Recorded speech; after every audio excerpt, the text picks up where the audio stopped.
The one my doctor sent me to, and he's like, oh, congratulations, ma, you're pregnant with twins. I'm like, first of all, you were losing a baby, then you're pregnant, and now it's twins. I remember just lying down there and saying, God, what are you doing? Pick that, do what are you doing? And still pregnant with twins, but no heart rate. 9 weeks, I went back, and he goes, so I'm sorry, ma, but one of the twins, that's one of the whatever cells, is no longer there. But the other one is bigger than it was, but there's still no fetal heart rate. That he still wants me not to do. Like, the injection they give you when they know a baby is going to come out ahead, like before its due date. So they gave that injection to strengthen their lungs. So they had given me that injection 2 days before. So on Friday when I went, my doctor looked at me, you know, we did our vitals, whatever. I said, you know what? I said, this baby is coming out tomorrow, so go home and pack your bags and come back. I'm like, what? What do you mean? He said, go home and pack your bags. I'm like, I don't understand. I said, I don't like what I'm seeing. With Duke, I had blood, but I didn't need it. With Daisy, before they took her out, they started transfusing me. I was like, I was smiling. This is exactly how I was smiling, because I already felt, I knew it. And I looked at her and I saw my father's face in her in a way. And I was like, okay, thank you. And inside me, I said, God, do what you want. Now let your will be done. And then I told them, you can continue. Then they started stitching me up.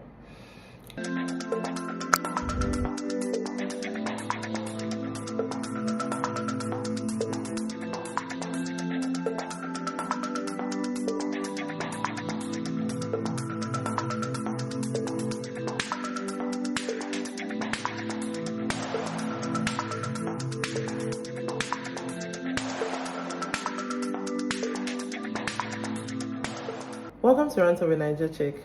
So I haven't done a sit down video like this in a while, and I think, in fact, I know that this video is about to be one of the most honest videos I've ever done on this channel, but I think it's time. So I always knew that I wanted to share my birth story with my daughter Daisy. She's 2 years 6 months old. I always knew I was going to share that story to the world.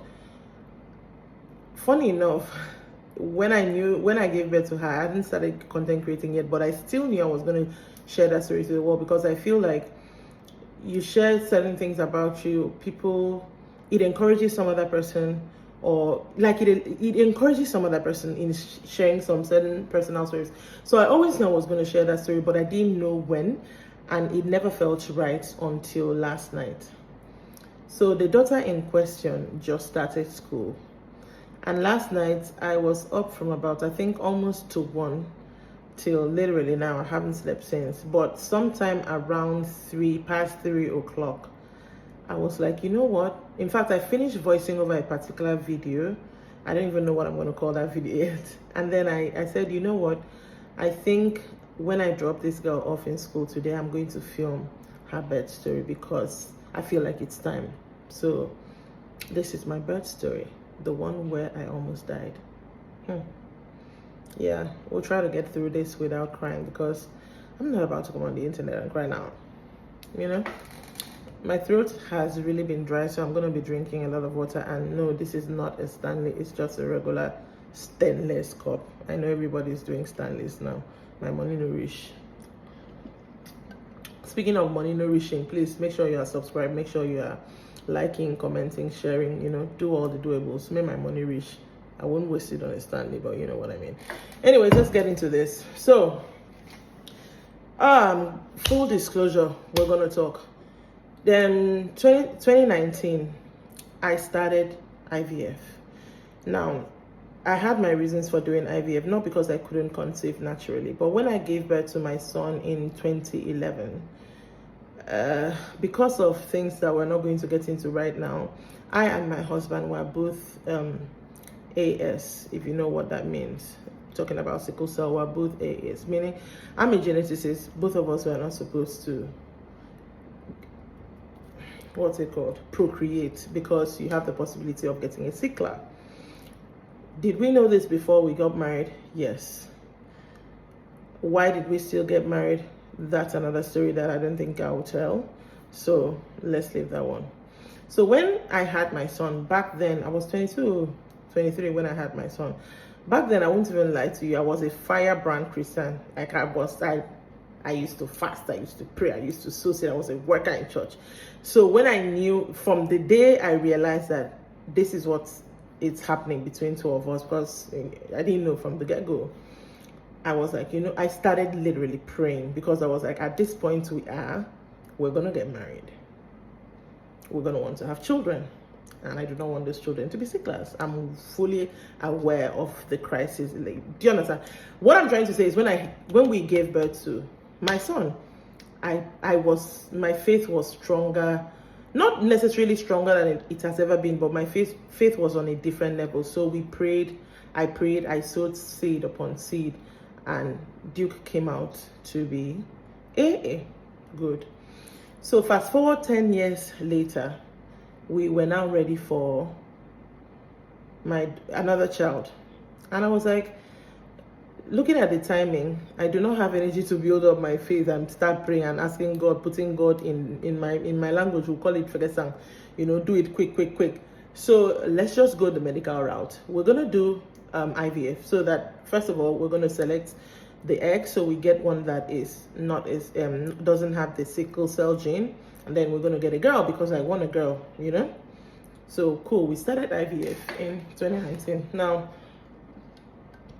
the one part about IVF, now if you're someone going through IVF and you're looking for a child, like you haven't even had a child, that already is stressful. But for somebody like me who already had a child, who knew I could conceive naturally if I wanted, it's, how do I even explain this? There's something about IVF, aside from the fact that you're somebody who wants a child, you want a child, the IVF is not working, that one is a different pain on its own. But there's another part of pain that people don't talk about when it comes to IVF, and that is how demoralizing it is as a woman. The first cycle we did not work. They couldn't even, after doing all the injections and all. By the way, speaking of IVF, my needles are literally right there. I just realized I kept all my needles. One is there, two is there. Like, I kept them in a bottle. Maybe I'll show you at the end of this video. It doesn't matter anyways. So the first cycle did not work. They couldn't even, after taking all the injections, they couldn't even harvest eggs. I was like, okay, fine. I think we did another cycle either December or January of 2020. Now this second cycle, they got like 5 eggs.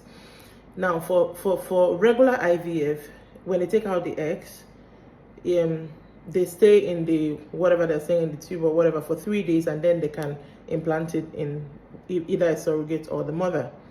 But for what we needed to do, which was not just the sex, we needed to do the sickle cell thing. The eggs need to be they need to survive for 5 days, and that's, the further along it goes, the further along it goes, the viability drops. So they got 5 eggs for the second cycle, and they were like, okay, I can go back to Uyo. They'll let me know. I was literally on the plane about to go back to Uyo. This was about day 2 or 3, and they were like, well, sorry, all your eggs are dead. I remember thinking in the plane, wow. So first of all, I couldn't even produce eggs, and second of all, the ones that I did produce, they died. It's so demoralizing, because I started feeling almost as if there's something wrong with me, and I'm like, but wait, nothing is wrong with you. You could conceive, like, nothing is wrong with you. But it was so demoralizing. So I just told my husband, you know what, since they tell us that there's another test that they can do at 10 weeks, if you do get pregnant naturally, they do a test at 10 weeks, and they don't even need to go through, before they used to have to wait and then go through the womb. This one is just a blood test, and then they find out the genotype of the baby. Let's do that. I want to just forget about IVF, and let's try conceiving naturally. So that's the route we took. Now fast forward to August of 2021. COVID has ravaged the world. Traveling is very hard, and all that. Meanwhile, I did my IVF in Lagos, Nordica in Lagos.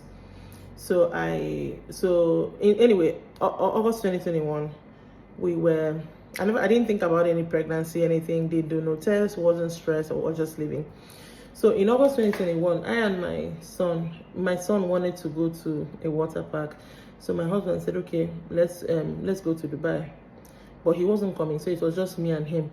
But you know now, Dubai and us, we still they get beef. We couldn't fly direct, so we had to fly to Ghana and then go. I remember when we got there, you know, COVID with the travel thing, we didn't know that we had to stay 2 weeks in Ghana. So it's like, okay, cool, we're going to wait 2 weeks in Ghana and then we're going to go to Dubai. We're trying to get tickets. I remember we kept always going to the airport to get, I don't know, but that whole entire was stressful. So in the middle of all that, I started bleeding, and I knew I just had my period before we went to Ghana. So I was like, it's not a period. It's not a period. I don't care what it is. I'm very, very nonchalant when it comes to my health, unfortunately. Sometimes I tend to do this and say it will not unalive me. So I ignored. And then I think about after 3 days of low-key bleeding and cramping, I now started saying clumps, and I was like, nah, this is, you know, something is not adding up. So I called my sister. I don't even know who is the first person who suggested it, but she was like, you could have been pregnant. And immediately it occurred to me that if you're pregnant, that means you're losing it. Okay. I called my friend who is a nurse. She said the same thing. I called my doctor in Nordica. She said, get a pregnancy test. Luckily for me, the hotel I was staying, that hotel was the MVP, Movenpick. I called down. They said yes, they had a pharmacy. I could get pregnancy test strips. I got that. I tested, and I mean, you know how it is with pregnancy. Women know. You send it to this one. Is that a plus? Was that a plus? That's what I was doing with my sister and my friend. But we kind of, I think they were cuddling me. They didn't really want to outrightly say, girl, you were pregnant, but you're losing it. But we kind of knew. So I was now stuck in Ghana in a place that I don't know anyone, with my son, who I kind of have to take care of. He was, how old was he then? 10? 9? Going to 10? Something like that. And I called again the hospital, the staff, Mr. Bernard. I still speak with him on my WhatsApp. And he said, okay, I said, this is what I'm going through. I will need somebody to find me a hospital. He jumped into action. They got a taxi for me, and I went to the hospital. I was in pain, and I was still bleeding. You know, I just told you I have to go to the hospital. Something is wrong. He was like, okay. So we got there. They now did a blood test. And I got in to see the doctor. He says, yes, ma, you were pregnant, but you are losing it. They gave me a drug. I remember I didn't ask the name. They gave me a drug. It was like 3 tablets to take to flush the rest of the fetus. And I remember just thinking, how am I mourning a baby that I didn't even know that I had? And on the way back, at this point, I actually started crying in front of Duke because, I mean, you know, I remember in the cab I was speaking with my friend. She just said, just come back to Lagos, just come back to Lagos, just come back to Lagos. I was like, okay. Of course, by then my husband, I told him we booked me. Dubai is no longer. Matter of fact, we couldn't even find the tickets, flight tickets, you know, to Dubai. So we're like booked the next day to come to Uyo, to come back home to Nigeria, Lagos first, then Uyo the next day. So after we came back from the hospital, I still told Duke we had one last mall he wanted to go. I still told him it's okay, let's go to the mall, because I didn't want his experience to be marred by me going to the hospital and crying up and down. We went to the mall. I remember we didn't even do like how many shops, and I was like, you know what, we gotta go. Like I was doubling over to walk. People, the cab who took me back to my hotel thought I was in a trance, or I was having spirit, I don't know, but that's what he thought. I was in such pain. By the time I got to the hotel, Duke had to actually remove the jeans I was wearing. So we came back to Nigeria. Now we got to Nigeria, spent a night in my friend's place, then came back to Uyo, that's Akwa Ibom. I went to see my own doctor here. And he says, okay, I've heard what they say. Do you know the drug they gave you in Ghana? I said, no. He said, okay, still go and do a scan. I want to see for myself. I go to do the scan. Lo and behold, they say, Ma, you're still pregnant. I'm like, okay, what's going on? Come back to my doctor. He's like, yes, let's thank God. You know, he's always he doesn't like stressing pregnant women. I have noticed that about him. But he now said, okay, you're going to go to another. Like I used to go to 2 scans, one in a regular place and one in like a not regular place, which is the one he recommended to a doctor friend of his who is a professor. So now we started 2 weeks. It is a scan. You're still pregnant, okay? 4 weeks, you're still pregnant, but there's no fetal heartbeat. but you're still pregnant, okay? 6 weeks, you're still pregnant, but no fetal heart rate. So I didn't even know, am I rejoicing, am I not rejoicing? It was so up and down, those feelings. By the 7th week, I believe it was, I go to the man, the one my doctor sent me to, and he's like, oh, congratulations, ma, you're pregnant with twins. I'm like, first of all, you were losing a baby, then you're pregnant, and now it's twins. I remember just lying down and saying, God, what are you doing? Pick that, do, what are you doing? And still pregnant with twins, but no heart rate. So I'm like, okay, all right. Now, of course, all this while I was supposed to be on bed rest. No, don't stress yourself, because I mean, I was still spotting. Spotting means bleeding, but not like heavy bleeding. So 9 weeks, I went back and he goes, so I'm sorry, ma, but one of the twins, that's one of the whatever cells, is no longer there. But the other one is bigger than it was, but there's still no fetal heart rate. That he still wants me not to do like a DNC, but we should go back. Since it has grown, if by 11 weeks there's no fetal heart rate, then we can think next measures. He was stressful. I think at about 9 weeks, yeah, that's the week. And I said, you know what, I and my friend, I just said, you know what, I'm not a religious person, I am a spiritual person. I like to think there's a difference. I sat and I told God, see what's gonna happen. If this child lives or dies, it's gonna be on you. Number one, I told him, I'm not gonna do the test that they said to do at 10 weeks to decide to check the genotype, because see all this up and down, who has the time to now start going to Lagos or sending blood? Like I told God, I'm not going to do that test. So what is going to happen is that, please, if this child is to survive, first of all, I want a girl, and I want a girl without the sickle cell gene. If this child is to survive, if the child does not survive, there's no heart rate by the next week, I take it as your will. And I told my friend, we're okay with whatever happens. Either way, by 11 weeks, we went, and finally, Daisy had a fetal heartbeat, and I was like, thank God. But it was still a very apprehensive pregnancy, because all through the pregnancy, there were other issues. I developed hernia. I remember, I think at about 20 weeks, things looked good a bit. So I remember asking my doctor, so sir, can I start working out just a little bit? He was like, Asian, please, we just managed to get here. Calm down. I said, okay, sir. I didn't do anything, of course. I now developed hernia, yada, yada, yada. Then, Daisy's EDD was supposed to be in April. I think it was April 10th or 12th, something like that. By now, I was doing my regular checkups. When you get to a late stage in pregnancy, at least that's how it works here, you do the checkups every once in a week. By now, you're doing once in a week. So one day, I went for my regular Friday checkup, go home. No, I think I had gone for a checkup. My doctor had actually increased me to doing 3 times a week, because I remember I had gone in on Wednesday and they gave me, there's a special injection. I don't know what he saw. He gave me, there's an injection they give you when they know a baby is going to come out ahead, like before its due date. So they gave that injection to strengthen their lungs. So they had given me that injection 2 days before.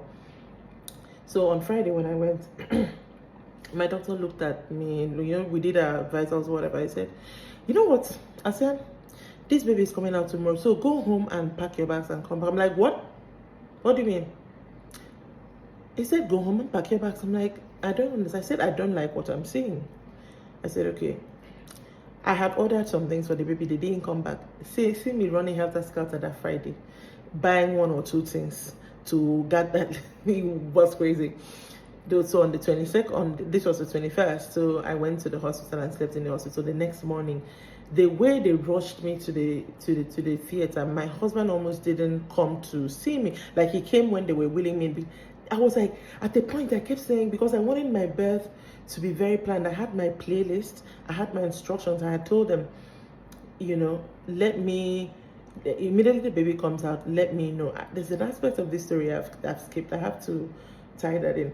Now, the reason I asked them to let me know when my baby is born is because I don't want to get too deep or scare anybody, or because I can't even explain why. But all through my pregnancy, so many things happened. And then so many things happened. Number one, I had so many premonitions. Is that the word? I had so many dreams. Usually I don't believe my dreams. So many things happened. And it was too clear to me. I'm not even going to, again, I'm not a religious person. I am, however, a spiritual person. I do listen to God. He does speak to me sometimes when I listen. So, but it was clear to me during my pregnancy that this pregnancy was meant to kill me. I just felt like if I survived, it was going to be God. There were too many signs. Let me just leave at that. If you're a spiritual person, you know what I'm talking about. So I planned my birth. There's a time I even woke my husband in the middle of the night. I told him, say, if anything happens to me, make sure you still give her the name that we want to give her. He's like, I beg. I said, okay, that day passed. Another day I said, sir, I'm telling you, you have to promise me that you're going to give her this name. And he's like, okay, fine. It's okay. So I planned my birth. I told my birth, the midwife, I know when they take out a baby, they have to do the abda, I think it's called. But when you take out my baby, I want to see her, and then you can take her away. I had my playlist, I had my songs that are, everything. So that morning, I felt like they were rushing me to the theater. I was like, we have to slow down. Let's slow down. I need to breathe. I was so scared. I've never been that scared in my life because I knew that something was off. It wasn't, I was like, if I pull through this, it's going to be God. So anyways, luckily, just as we were rolling me in, my husband came in and we're like, okay, let's go. Started the CS. If you know anything about the CS, you don't sleep, you're awake, you're just numbed. I have done a CS before with my son Duke, so I kind of sort of knew how it was going to go. I remember with Duke, I remember when they said I had an elective CS for Duke because they had seen he was too big, and my doctor was like, if you want to push it out, you'll go to another hospital because pushing it out will be detrimental to you and the baby. So I remember during Duke's CS when the doctor said, oh, he's bigger than we expected, and then they made another incision, something like that. So during this particular CS with Daisy, I could tell things were not going right. I was trying to listen to, like, I couldn't relax. I kept talking. It was like, you played your songs, you're not listening to them. I'm like, I could tell things were not going right. I could feel the blood, like I was bleeding. Again, during a CS, I think, usually you have blood on standby, but most times you'll be transfused after the baby has been taken out, or sometimes transfused in recovery, or sometimes you wouldn't even need it. With Duke, I had blood, but I didn't need it. With Daisy, before they took her out, they started transfusing me. I was like, I was smiling. This is exactly how I was smiling, because I knew it. I was like, it's okay. Finally, they took her out and they brought her to me. I looked at her and I saw my father's face in her in a way. And I was like, okay, thank you. And inside me, I said, God, do what you want. Now let your will be done. And then I told them, you can continue. Then they started stitching me up. Of course, I didn't unalive because I'm here. But what happened after that? My phone stopped in the middle of that. That's the second time. So I had to go and delete things. Oh, Lord, this phone. Okay, so what happens after, right? The same day, because it was early in the morning, so I think around 10 or so, after you've recovered for a while, the pediatrician will come check the baby, doctors will come, nurses, they'll check you. You just had a major surgery. So the pediatrician came and she's like, Ma, let me just, say it. That was a very difficult, at a point I was really worried about the baby. I was so relieved when they brought her out. And I asked her why. She didn't now say, or if she did say, I forgot. Okay, that one passed. Then my doctor now came. Remember I told you my doctor doesn't like worrying his patients. But he told me, or giving you any information that will make you worry. So he told me, I said, that was the most difficult CS I've done in a very long time. And he's a prof. So he's seasoned. I was like, why? He was like, it's okay, moved on and talked about another thing. I was like, so when my doctor said that, I was like, okay. So everything I kind of felt that when the thing was going on, when the CS was going on, was true. And then my mother-in-law and my sister-in-law came to see me, and they went, that they didn't want to tell me. I'm from Africa, Nigeria, Akwa Ibom, we do, there's prayers and stuff like that. I'm not going to explain further, those who know. No. So they were like, they didn't want to tell me, but that everywhere, they won't even go. They will hear, everywhere they went, they kept telling them that somebody in your family is pregnant, and that person, they want to kill the person. And it's very funny how it could be narrowed down to me, because they did narrow it down. Because at the same time, in my husband's family, I was pregnant. My husband's first sister's first daughter was pregnant. Then my husband's last sister was pregnant. We were all pregnant around the same time. So the fact that they said they were praying, they didn't want to. Then when they told me, they said they wanted to kill. I told them I know. Like, I knew it. I saw it. And I turned and looked at my husband. I said, maybe I told you. Like, I knew. Not like I was happy to get that confirmation, but I was like, oh my God. I just told them I'm somebody that God loves, and this child also is somebody that God loves. Anyways, the hospital stay, pressure, blood. My pressure shot up one particular night that I was like, they were supposed to discharge me. I think it was after 4 days. But like, let it go down a bit and then you'll be discharged. And they gave me more drugs to, calm it down. And then some hours after they checked, it had even gone back up, further up. I told the doctor, see, I know myself. When I'm not settled in a place, first of all, I hate staying in the hospital. I wasn't settled. Apart from I'm not even comfortable in people's bed. I like being in my own space or a hotel. If you are not my space or a hotel, I'm not settled. So I told him, see, sir, this night, that me, I say I want to go. That I know the pressure has not gone down, you want it to go down, but I'm telling you that if I stay in the hospital this night, that the pressure will not go down. People will come and carry my unalive body. Let me go to my house. Let me be in my house. Against his, I know he didn't want to send me. I was like, okay, you want to go, go. So I left. That night, the first night I came back home, I don't even understand what happened, but I think it was the pressure. At the point, I actually entered the bed. I didn't want to wake my husband. I entered the shower and just sat down, let water pour on my head. My mom was here, so the baby was with her. Then I went to her room. I wasn't just myself. It was as if I was, my head, saying my head was turning feels like an understatement. At a certain point, I now said, go, I told my mom, go and call Msekan, it's my husband, in case I'm dying tonight. Go and call him. Because all this, I don't want to, go and call him. Because I felt, but long story short, here I am. I might not be a religious person who goes to the church, but I believe in the power of talking to God. I don't even call it praying. I talk to him, we have a conversation. And when I am calm and I listen, I hear him.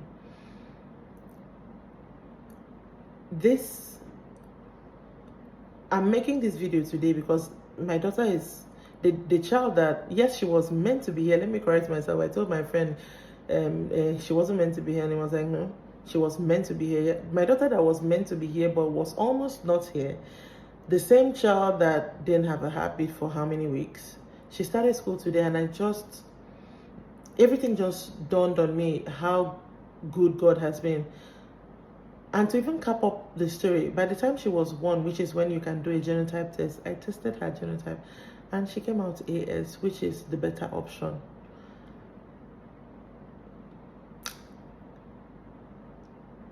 The fact that we are here today, this story is just the medical aspect. I'm not even going to go into what was happening on the personal aspects. Oh my God. So I said this to say, I guess I'm making this to like encourage anybody out there, especially if you are someone who has a relationship with God. You don't have to have somebody pray for you. You can pray it with your mouth. You can speak it with your mouth. I'm not even kidding when I tell you I knelt down and I told God. I didn't even pray. It wasn't a long thing. I told him, if of course I didn't need to say she didn't, if this baby leaves, it's on you. If she goes, it's on you. Whatever you know is going to be better for the child in future, that is what you are going to do, please. And if she does leave, I will know that means you have a purpose for her life, and it's going to be magnificent. And today, earlier this morning, when I was praying, as per my daughter is leaving school, I got even further confirmation on that purpose. And I'm just like in awe of God. So if you are waiting, I know it's not, I wouldn't even say that I know what it means, because I only waited for, let's say, half a year or a year plus. If you are waiting, I did wait. I remember now that I used to do monthly pregnancy tests, and I'll tell my friend and we'll cry over the month. Oh, the period has come again this month. I'm like, the period has come. I lie. I remember every period I say. I'll tell them the period has come. But if you're waiting and you believe in God, I wish I could speak my language and everybody could understand me, because it makes no sense in my language. Remove your hands from the issue of let me have a baby, let me have a baby. Remove your hands from it and look to God. Just leave it in his hands. I know it is hard as humans to actually decide not to do anything about this thing that you cannot control, but try. Leave it to him. There's a saying that I always live my life by. There is no safety outside God's will. If you try to manipulate, maneuver, and do the one that he did not send you, he did not send you. You don't know what he's saving you from by allowing this thing happen when he wants it to happen. There is no time in our lives that we can ever see the full picture. And I can tell you for a fact, even Daisy's story aside, everything in my life, there are times when in my life I'll go like, this thing should not be happening to me. And then fast forward, give me a couple of years, 3-4 years, and I'm like, that thing that happened that year needed to happen, because see us here. So if you are waiting, I want to end this video. If you are waiting, remove your hand. Tell God just frankly your heart, because he knows it, but tell him your heart. Let him do what he knows is best for you and for that child that you're going to bring. And he will do it too. He will do it. And he will do it. But yeah, I don't know how to end it, so I'm just going to end it. That was how Daisy came to be. So when I look at that girl, she is my miracle. Like, she's my miracle. I know there's so many things I'm missing out of this story, but for now, this will have to do. Yeah. The same God is still the same God. He's still working. So, yeah. By the way, little tidbit. One of the very first times that I remember Daisy kicking in my stomach, I was actually playing Million Little Miracles, Elevation Worship, I believe it is. And one of the first times I heard that kick, and I remember thinking, oh my God, my miracle, literally listening to this song is kicking. But yeah, God will do it for you as well if you're a waiting mother. By whatever means, whether you are waiting to actually carry yourself or have a surrogate carry or even adopt, God will do it for you. All right. I'll see you on the next one, and it's going to be a lighter subject than this, okay? All right, bye.